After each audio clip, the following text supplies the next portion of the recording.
In 1931, a cargo ship got trapped in Arctic ice. The crew gave up on it. They walked away thinking it would sink within days. It didn't sink for 38 years. For 4 decades, this ship kept showing up, empty, no crew, no engine running, just drifting through some of the most brutal waters on Earth, somehow surviving storms that should have destroyed it 100 times over. People tried to board it. Some succeeded. None of them could bring it back.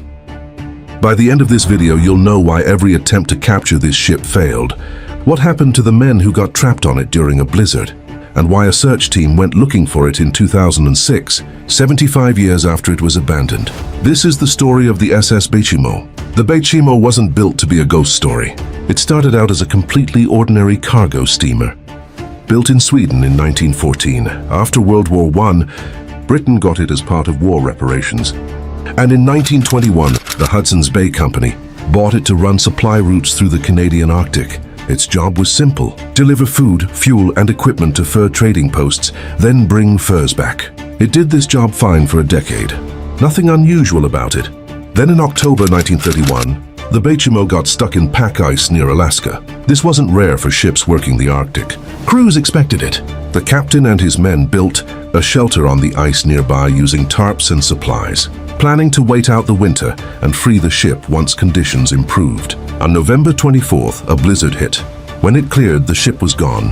The obvious assumption was that it sank. Ships don't survive being ripped loose in an Arctic storm. The crew mourned the loss and prepared to head home. Then an Inuit hunter showed up with news. He'd seen the Baychimo. It was floating intact, about 72 kilometers south of where the crew had last seen it. The crew tracked it down. They found the ship in one piece, still stuck in an ice floe, still seaworthy enough to matter. But winter was closing in fast, and the captain made a call. He decided the ship wouldn't survive the season anyway. So the crew stripped it of its most valuable cargo, mainly furs, and left it behind for good. The company filed it as a total loss, and everyone flew home. That should have been the end of the story. A ship gets abandoned, the ice eventually crushes it, or it sinks quietly to the bottom, and nobody thinks about it again. Except the Baychimo had other plans. Shortly after the crew left, sailors in the area reported seeing it again. Still floating, still empty. Nobody had come back for it, and nobody was steering it. It was just out there, drifting on its own through some of the harshest ocean conditions on the planet.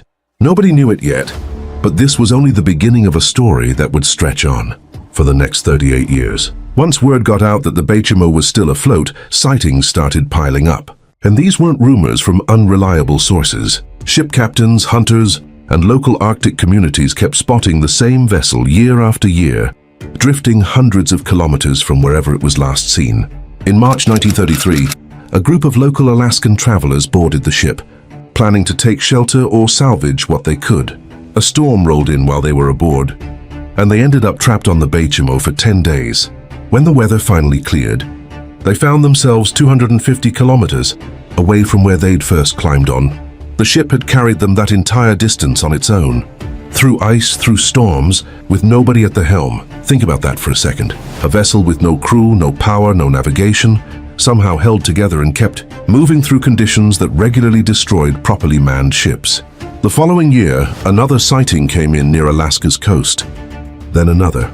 The pattern kept repeating. The Baychimo would vanish for months, sometimes longer, then reappear somewhere completely different. Still floating, still empty.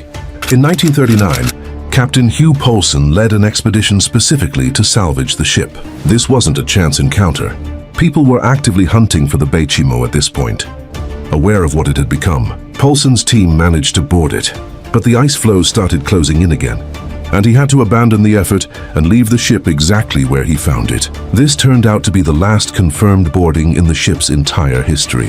What's strange isn't just that the ship survived. Plenty of shipwrecks survive in pieces or run aground somewhere.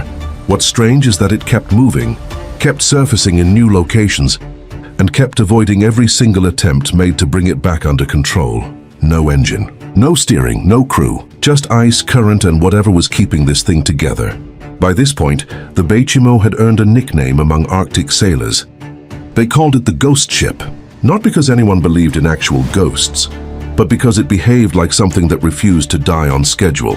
And the sightings didn't stop in the 1930s, they kept going. For decades, sightings of the Baychimo continued through the following decades. Though they slowed down during World War II, when ships had bigger things to worry about than an empty drifting steamer, still it kept appearing. In the years after the war, sailors and coastal communities across the Arctic occasionally spotted the vessel, sometimes frozen into pack ice, sometimes floating free. Each time word would spread. Each time, nobody managed to do anything about it. The last confirmed sighting came in 1969. A group in the Beaufort Sea, off the Alaskan coast, reported seeing the Baychimo trapped in ice one more time. That was 38 years after it was first abandoned. After 1969, nothing. No more sightings, no wreckage, no confirmation of what actually happened to it. Most people assume it finally sank sometime after that. Worn down after decades of ice damage. That's the simple explanation, and it's probably correct. But here's the part that keeps this story alive. Nobody has ever found it. Not a piece of wreckage, not a debris field, nothing. In 2006, 75 years after the initial abandonment, the state of Alaska funded an actual search effort to locate the wreck of the Baychimo. Modern equipment, trained researchers, a real budget behind it. They searched the areas where it was last seen. They found nothing. That's not a small detail. This is a full-sized cargo steamer, 230 feet long, made of steel. Ships that size don't just disappear without a trace, especially not in an area that's been searched specifically to find them. Either the wreck is somewhere nobody has looked yet, or the Arctic simply swallowed it in a way that left no evidence behind. So here's where the Baychimo's story actually sits today. A ship that should have sunk in November 1931 instead survived.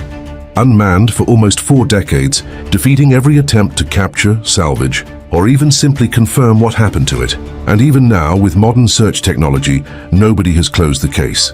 Somewhere in the Arctic, either at the bottom of the sea or in pieces scattered across ice that's moved 1,000 times since, sits the answer nobody has found yet. So let's go back to where we started. Why did every attempt to capture this ship fail? Because every single time someone got close, whether through a storm, shifting ice, or plain bad timing, the Baychimo slipped away before it could be secured. It happened in 1933, in 1939, and every time in between. What happened to the men trapped on it during that blizzard? They survived, but only after being dragged 250 kilometers across the Arctic, with no control over where the ship was taking them.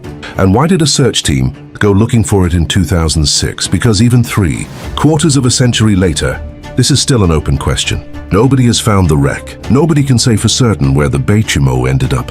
If you had to guess, is it still down there somewhere? Or do you think it finally broke apart decades ago? Let me know what you think it is. If you're into stories like this, ones where the paper trail runs out and nobody has a clean answer, subscribe. This channel is built entirely around cases like the Baychimo, the ones that never got closed.